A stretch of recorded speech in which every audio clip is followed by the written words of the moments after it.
शादी की रात पति के कमरे में आने से पहले ही मैंने पिंक रंग की नाइटी पहनी हुई थी और वह पहली ही नज़र में मुझे देखकर अपना दिल हार बैठे। वैसे तो मैं गांव वाली थी, लेकिन ये नाइटी मुझे मेरी दोस्त ने दी थी जिसकी शादी शहर में हुई थी। उसने ही मुझे पति को वश में करने की कई बातें बताई थी। मेरे पति आकाश कमरे में आए तो वह मेरा नाइट सूट देखकर रुक गए। उनकी नज़र में तो मैं एक गांव की लड़की थी। आकाश के सामने नाइटी पहनकर मुझे शर्म तो बहुत आ रही थी, लेकिन अब वह मेरे पति थे और मुझे उनका दिल जीतना था। मैंने हमेशा शादी को लेकर बहुत सारे सपने देखे थे। आकाश जब कमरे में आए तो मेरा दिल पूरी तरह धड़क रहा था। वह मेरे करीब आए और बड़े प्यार से मेरा हाथ थामकर कहने लगे कि तुम बहुत ही खूबसूरत हो। आकाश के इन शब्दों ने मुझे एक नई ज़िंदगी दे दी थी और मैं खुद को हवाओं में महसूस कर रही थी। आकाश ने अपनी जेब में हाथ डाला तो मुझे लगा कि वह मुझे कोई गिफ्ट देंगे, लेकिन जब आकाश ने हाथ निकाला तो मैं हैरान रह गई।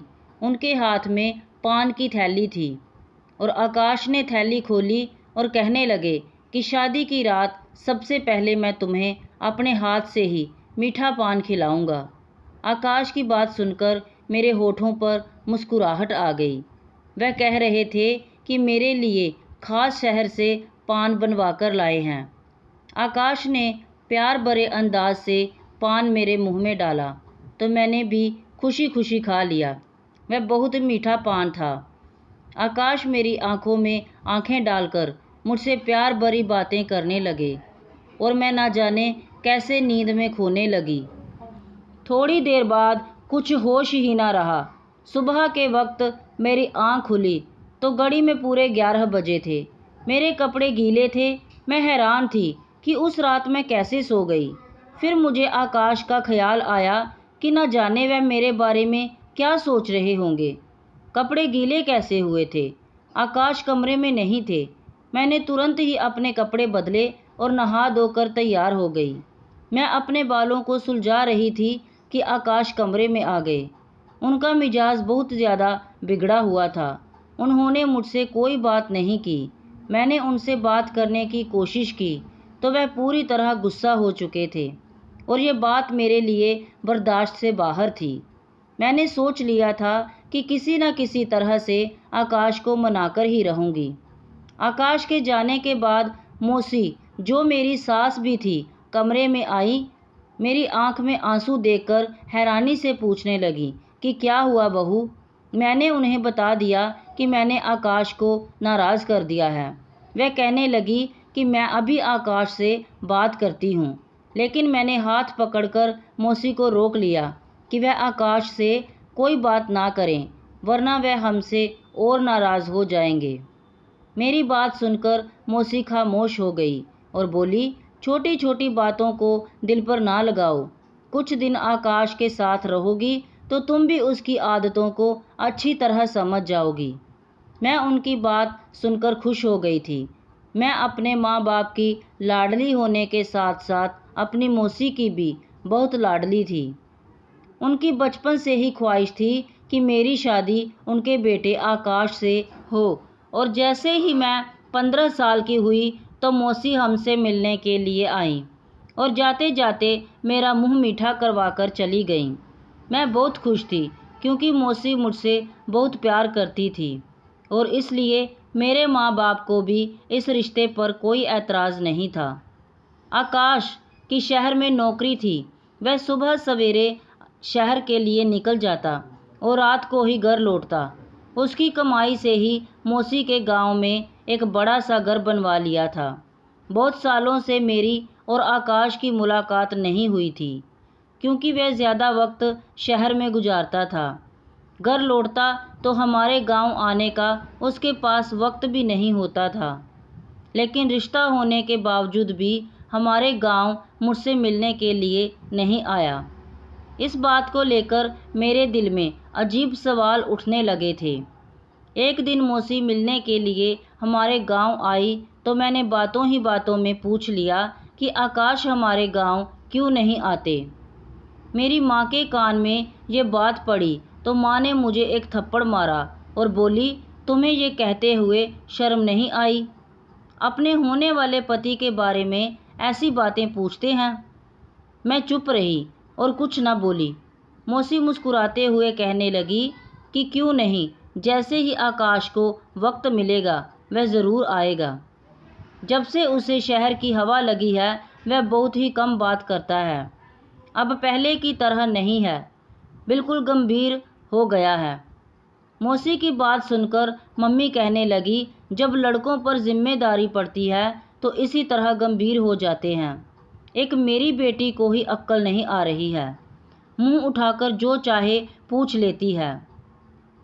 मम्मी ने गुस्से में एक नज़र मेरी तरफ किया तो मैं वहाँ से उठकर अपने कमरे में आ गई। मौसी के जाने के बाद भी मम्मी ने मुझे हज़ारों बातें सुनाई। मम्मी पता नहीं क्या कुछ कह रही थी, मैं तो अपने ही ख्यालों में मगन थी। मैं ये सोचकर खुश थी कि मेरा होने वाला पति भी हीरो की तरह शहरी बन गया है। मुझे शुरू से ही शहर में रहने का बड़ा शौक़ था। मौसी ने शादी के लिए साल भर का वक्त दिया था और 1 साल का वक्त बस सोचते सोचते ही निकल गया। लेकिन मुझे क्या खबर थी कि एक दिन मेरे सारे सपने मिट्टी का ढेर बन जाएंगे। कुछ दिन के बाद मेरी और आकाश की शादी बहुत सारे रस्मों रिवाजों के साथ धूमधाम से हुई। मैं आकाश के साथ विदा होकर मौसी के गांव चली आई थी। मौसी ने बहुत ही खुशी से स्वागत किया था, लेकिन शादी की रात सोने की वजह से आकाश बहुत ज़्यादा गुस्सा थे और पूरा दिन उसने मुझसे कोई बात नहीं की। मैं सारा दिन बिन पानी की मछली की तरह उसके आगे पीछे तड़पती रही, लेकिन उसने एक नज़र भी मुझ पर नहीं डाली। सारा वक्त घर की छत पर ही गुजार दिया और गांव में औरत को छत पर जाना मना होता है, इसलिए मैं उसके पीछे भी ना जा सकी। रात के वक्त आकाश खुद ही कमरे में आया और मेरी आंखें रो रो कर लाल हो चुकी थी। मैं मेरे पास बैठकर कहने लगा कि मुझे माफ़ कर दो, मैं गुस्से में आ गया था। मैं तुम्हारे पास बैठा था और तुम इस कदर गहरी नींद में सो गई थी कि मेरे उठाने पर भी ना उठी, इसलिए मैं गुस्सा हो गया था। मुझे पता था कि गलती मेरी ही है, इसलिए मैंने आकाश से खुद ही माफ़ी मांगी और कहा, आगे से मैं शिकायत का कोई मौका नहीं दूंगी। वह खुश हो गया और मेरे लंबे बालों की तारीफ़ करने लगा। मैं सोचने लगी, आकाश सारा दिन इस कदर नाराज़ होने के बाद अचानक उसका अंदाज़ इतना अच्छा कैसे हो गया था। आकाश ने एक बार फिर मीठा पान निकाला और अपने हाथ से मेरे मुंह में डालकर कहने लगा कि पान खाने से मुंह मीठा हो जाता है। आकाश मेरे हाथ पकड़कर कुछ कह रहा था, लेकिन मुझे कोई होश ही ना रहा और थोड़ी ही देर बाद मैं फिर सो चुकी थी। एक बार फिर मेरी आँख खुली तो सुबह के 12 बज चुके थे। अब मुझे समझ नहीं आ रहा था कि मुझे इस तरह इतनी गहरी नींद कैसे आ सकती है। मेरे कपड़े पूरी तरह गीले थे और मुझे ठंड लग रही थी। मैं जल्दी से नहा धोकर तैयार हो गई और कमरे से बाहर निकली तो कमरे के बाहर मेरे पति गुस्से में मौसी से कह रहे थे कि आपने ऐसी लड़की से मेरी शादी करा दी है जिसके सोने उठने की कोई समझ ही नहीं है। मैं कैसे इसके साथ सारी ज़िंदगी गुजार सकता हूँ। इसे मालूम नहीं कि गांव की औरतें सवेरे उठकर घर के काम काज करती हैं। आप सुबह से उठकर घर का काम कर रही हैं और वह महारानी बनकर सो रही है। अगर ऐसा ही हाल रहा तो मैं ज़्यादा दिन तक आपकी बांजी को अपने घर में बर्दाश्त नहीं कर सकता। आकाश के ये शब्द सुनकर मैं घबरा गई। मैं सोच भी नहीं सकती थी कि मेरे पति इतना सख्त होंगे। इससे आगे बातें सुनने की मुझ में हिम्मत नहीं थी। मैं खामोशी से किचन में चली गई। मौसी सच में सुबह के काम काज में लगी हुई थी, क्योंकि किचन भी पूरी तरह साफ और दोपहर का खाना भी बन चुका था। आकाश के साथ मौसी की नज़रों में भी मैं गिर गई थी। मुझे रह रहकर अपने आप पर गुस्सा आ रहा था। ना जाने मुझे क्या हो गया था। मैंने सारे घर का चक्कर लगाया तो मौसी पूरा काम कर चुकी थी। और शायद इसी वजह से आकाश हद से ज़्यादा गुस्सा थे। वह फिर छत पर आ चुके थे क्योंकि उन्हें अच्छी तरह पता था कि मैं उनके पीछे छत पर नहीं जा सकूंगी। मैं सारा दिन रोती रही और सोचती रही कि मुझे आकाश का साथ पूरी तरह नसीब नहीं हुआ और ना ही उनके दिल में जगह बना सकी। आकाश के शब्दों ने मुझे अच्छी तरह ये बात बता दी थी कि अगर मैंने कोई गलती की तो वह मुझे घर से निकाल देगा। मेरे गांव से बार बार माँ का फ़ोन आ रहा था।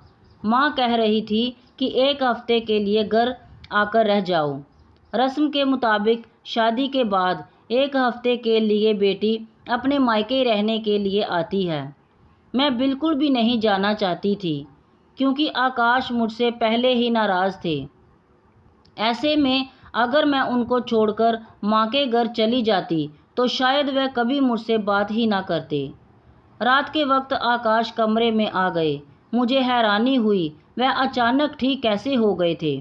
मेरे पास बैठकर खुद ही पूछने लगे कि तुम्हारी माँ का फ़ोन क्यों आया था। मैंने सारी बात बता दी तो कहने लगे कि अच्छी बात है, तुम चली जाओ, वरना माँ कहने लगेंगी कि मैंने मना किया है।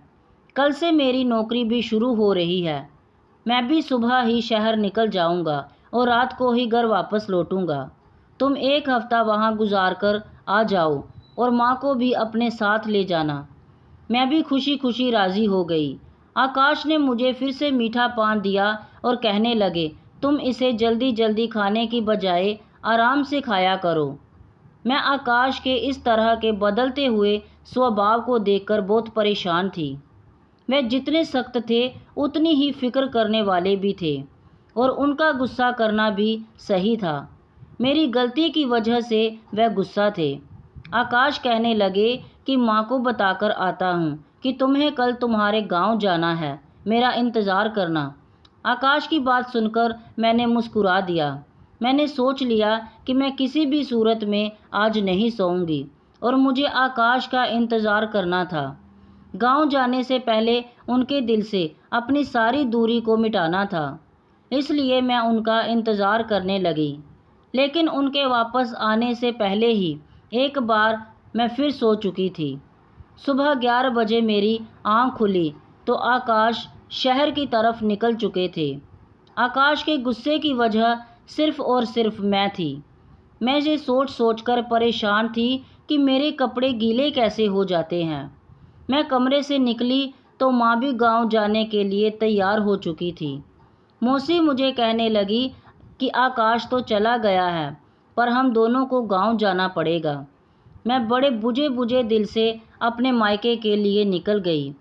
मेरा दिल तो आकाश के साथ ही शहर चला गया था। अब मुझे उनसे 1 हफ्ते के बाद ही मिलना था। मेरे घर वाले मुझे देखकर बहुत खुश हुए और मेरी छोटी बहन की खुशी का कोई ठिकाना न रहा। सारे गांव में मेरे आने की खबर पहुंच गई थी, इसलिए औरतों का झुंड मुझे देखने के लिए आने लगा। गांव में मेरी सहेली की शादी थी। गांव आकर मुझे उसकी शादी में घूमने का मौका मिल गया। खूब शोर शराबा हो रहा था, लेकिन फिर भी मेरे दिल में कोई खुशी नहीं थी क्योंकि मेरा दिल तो आकाश पर अटका हुआ था। हैरानी की बात यह थी कि जब से मैं अपनी माँ के घर आई थी मुझे बिल्कुल भी नींद नहीं आ रही थी और आकाश के कमरे में जाते ही बिस्तर पर सो जाया करती थी। यहाँ तो सिर्फ करवटें बदलती रहती थी। शायद आकाश की याद मुझे सोने नहीं दे रही थी। मेहंदी की रात ही पड़ोसन मौसी की बहन का बेटा संजय शहर से शादी में घूमने के लिए आया था। वह बचपन से ही गांव आता जाता रहता था। मुझे देखते ही मेरे पीछे घूमने लगा। हैरानी थी कि उसे क्या हुआ। उसकी नज़र मुझ पर जमी हुई थी और इस बात को शायद मेरी मौसी ने भी महसूस किया था। मुझे अजीब सी घबराहट हो रही थी। पहले ही मेरे और आकाश के बीच का रिश्ता कुछ ठीक नहीं था और संजय के बारे में मौसी को पता चला तो मेरा बसा बसाया घर उजड़ जाएगा। इसलिए मैं पड़ोसन मौसी के घर से निकलकर अपने घर वापस आ रही थी कि संजय मेरे पीछे पीछे चला आया और मुझे रोककर कहने लगा कि मैं तुमसे प्यार करता हूँ और अगर तुम कहो तो मैं तुम्हारे घर रिश्ता भिजवा दूँ। मैंने गुस्से में संजय से कहा कि मेरी शादी हो चुकी है और बेहतर यही है कि आगे से तुम कोई ऐसी बात ना करना। मेरी बात सुनकर संजय कहने लगा, शहर में मेरा बहुत बड़ा बंगला है, गाड़ी है, मैं तुम्हें बहुत खुश रखूँगा, लेकिन तुम अपने पति को छोड़कर मेरे साथ चलो। मुझे क्या पता था कि 16 साल की उम्र में ही तुम शादी कर लोगी। मैंने उसे गुस्से से कहा कि आज तो ये बात तुमने कह दी है, लेकिन आगे से ऐसी बात ना करना। मैं अपने पति से बहुत प्यार करती हूँ और तुम्हारी एक गलती मुझे बदनाम कर सकती है। संजय उस वक्त वापस लौट आया, लेकिन मेरे लिए मेरी सहेली की शादी बनाना मुश्किल हो गया था। संजय बहाने बहाने से अपने फ़ोन में मेरी फ़ोटो खींच रहा था। जैसे तैसे एक हफ्ता गुजर गया और मैं मौसी के साथ वापस अपने घर आ गई। आकाश शायद आज काम से जल्दी लौट आया था। हम कल दोपहर को घर पहुंचे थे और आकाश पहले से ही घर पर था। आकाश को देखकर मैं बहुत खुश हुई। अपना सामान रखने के लिए कमरे में गई तो आकाश अपनी मम्मी से मिलने के लिए उनके कमरे में चला गया। मैंने सोचा कि मैं भी कुछ देर और मौसी के साथ बैठ जाती हूँ, फिर घर के काम काज करूँगी। इसलिए सामान रखकर दोबारा मौसी के कमरे की तरफ आई तो मौसी के शब्दों ने मुझे हैरान कर दिया।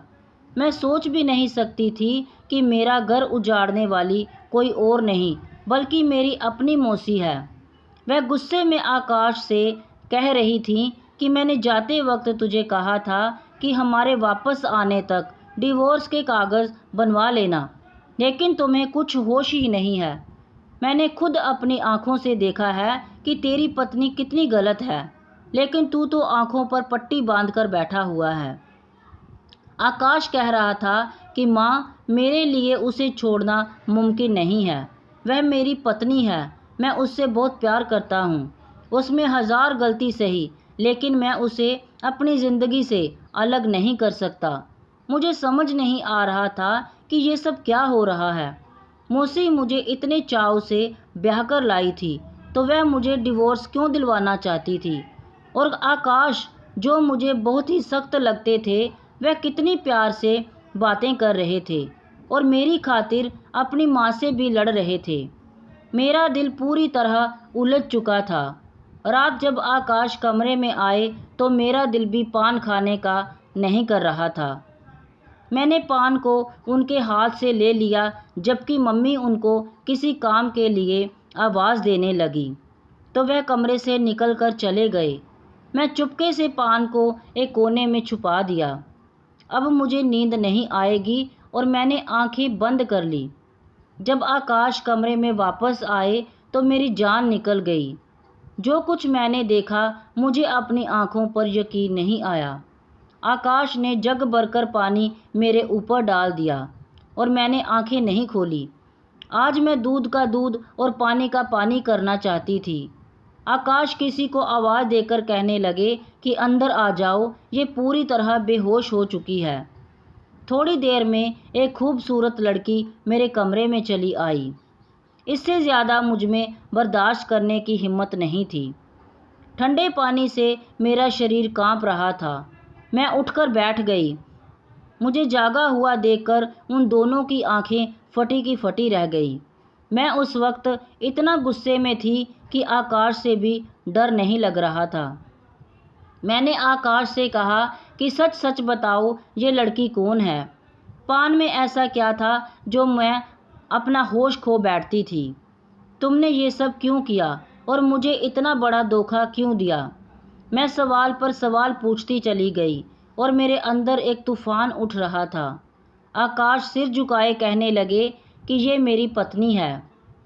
वह कभी भी मुझसे शादी नहीं करना चाहते थे, लेकिन मौसी ने ज़बरदस्ती उनका रिश्ता उससे तय कर दिया।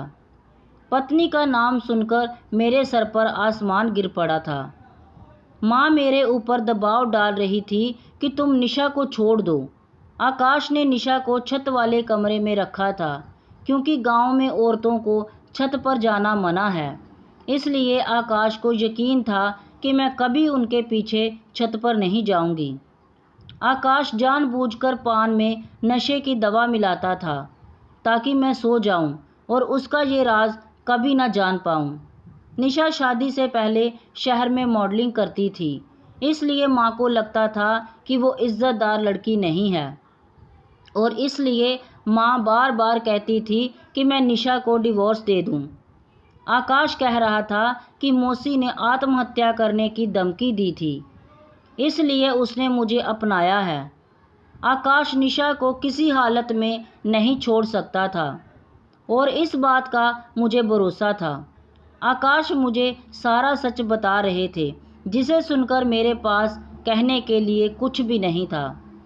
मैं जान गई थी कि मौसी उस दिन निशा और आकाश के डिवोर्स की बात कर रही थी, जिसे सुनकर मैंने गलत नतीजा निकाल लिया था।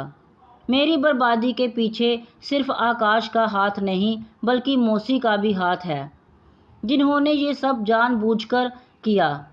उनके बेटे ने अपनी पसंद से शादी कर रखी है और ज़बरदस्ती उसके साथ मेरी दूसरी शादी करवा दी। मैंने आकाश के साथ ज़िंदगी को लेकर कई सपने देखे थे। ऐसे इंसान के साथ मैं कभी भी ज़िंदगी नहीं बिता सकती थी जो किसी और से इस कदर प्यार करता था। इसकी खातिर मुझे नशे वाले पान तक खिला सकता था। मैंने अपना सामान बांध लिया और मौसी को नमस्ते कहकर अपने गांव के लिए निकल गई। मौसी ने बहुत कोशिश की और वह बार बार मुझे यकीन दिलाती रही कि आकाश निशा को छोड़ देगा, लेकिन मैं कभी ऐसे इंसान के साथ अपनी ज़िंदगी नहीं गुजार सकती थी। मैंने अपने माँ बाप से कहकर आकाश से डाइवोर्स ले लिया था। मैं अपने माँ बाप की लाडली थी, वह मुझे खुद ही किसी ऐसी आग में नहीं झोंकना चाहते थे। पड़ोसी की वजह से संजय को खबर मिल गई थी। अब एक बार फिर से मैं अकेली हो गई हूँ, इसलिए संजय अपने घर वालों को बेचकर मुझे अपनाने की बात कर रहे थे। मैं अभी शादी नहीं करना चाहती थी, इसलिए मैंने साफ इनकार कर दिया था। मुझे अब आगे बढ़ना था और अपने पैरों पर खड़ा होना था, इसलिए मैंने अपनी आगे की पढ़ाई फिर से शुरू कर दी और पढ़ाई के मैदान में झंडे गाड़कर अपने गांव का नाम पूरे ज़िले में रोशन कर दिया था। दोस्तों, अगर कोई बेटी या बहन मेरी तरह नाकाम शादीशुदा ज़िंदगी का शिकार हो गई है, तो ये याद रखना कि ज़िंदगी में आगे बढ़ने के लिए नए रास्तों की तलाश करें और कामयाबी को हासिल करें। दोस्तों, आपको ये कहानी कैसी लगी कमेंट बॉक्स में ज़रूर बताएं। कहानी को लाइक शेयर और अगर चैनल पर नए हैं तो सब्सक्राइब करना ना भूलें। धन्यवाद।